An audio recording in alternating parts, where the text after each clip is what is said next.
সারস পাখি কখনোই দেখিনি। সারসের অনেকগুলো প্রজাতি রয়েছে। এই প্রজাতিটির নাম পাতি সারস। এদের ইংরেজি নাম কমন ক্রেইন এবং বৈজ্ঞানিক নাম গ্রুস গ্রুস। আমাদের দেশে 3 প্রজাতির সারস দেখা যায়। এগুলো হলো দেশি সারস, পাতি সারস এবং ধূসর সারস।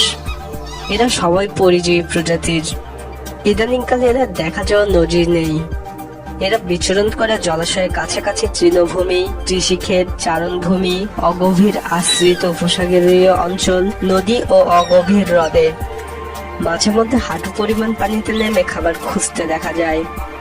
খাদ্যের সন্ধানে বের হয় জোড়ায় জোড়ায় অথবা ছোট ছোট দলে। প্রজনন মৌসুমে পুরুষ পাখি স্ত্রী পাখিকে আকৃষ্ট করে নাচতে থাকে। নাচ দেখতে দেখতে স্ত্রী পাখিও তখন আর নিজেকে ধরে রাখতে পারে না, নিজেও সেই নাচে অংশ নিয়ে প্রেমে মজে যায়। এই সময় জোরে জোরে দ্বৈত সঙ্গীতের মতো গান গায় এরা।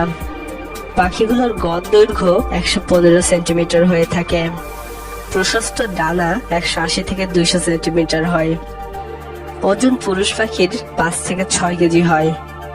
স্ত্রী পাখির ওজন 4.5 থেকে 6 কেজি হয়।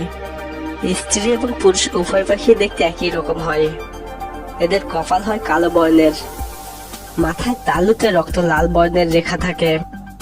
মাথার পিছন থেকে শুরু করে ঘাড়, থুতনি এবং গলা কালো বর্ণের হয়। গলার পিছন থেকে ঘাড় ও গলার কালো দ্বিখণ্ডিত হয়ে সাদা রূপ নিয়েছে। পাখিগুলোর পিঠ হয় গাঢ় ধূসর বর্ণের।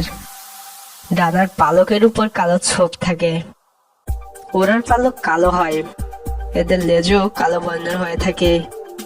ডানার বাড়তি পালক লেজের উপর দিয়ে ঝাড়ুলের মতো ঝুলে থাকে। এদের দেহতল হয় গাঢ় ধূসর বর্ণের। ঠোঁট হয় সবুজাভ আর ঠোঁটের ডগা হলুদ বর্ণের। এদের চোখের তারার রং লাল বর্ণের। পা এবং পায়ের পাতা হয় কালো বর্ণের। অপ্রাপ্তবয়স্কদের চেহারা ভিন্ন বর্ণের হয়। পাখিগুলোর প্রধান খাবার শস্য বীজ, ঘাস বীজ, কন্দ, গাছের কচি ডগা, ব্যাঙ, কাঁকড়া কেঁচো, মাকড়সা, ছোট পাখি এবং কীটপতঙ্গ।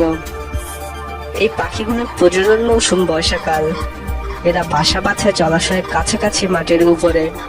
শুকনো চিকন ডালপালা লতাপাতা উপকরণ হিসেবে ব্যবহার করে।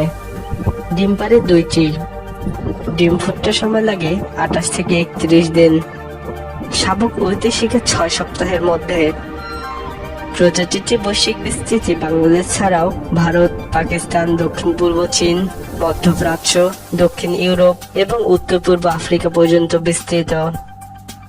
সমগ্র বিশ্বে বর্তমানে এদের অবস্থা খুব একটা সন্তোষজনক নয় বিধায় IUCN এদেরকে লাল তালিকাভুক্ত করেছে। বাংলাদেশের সংকটাপন্ন বিপন্ন প্রজাতির তালিকায় রয়েছে এই প্রজাতিটি।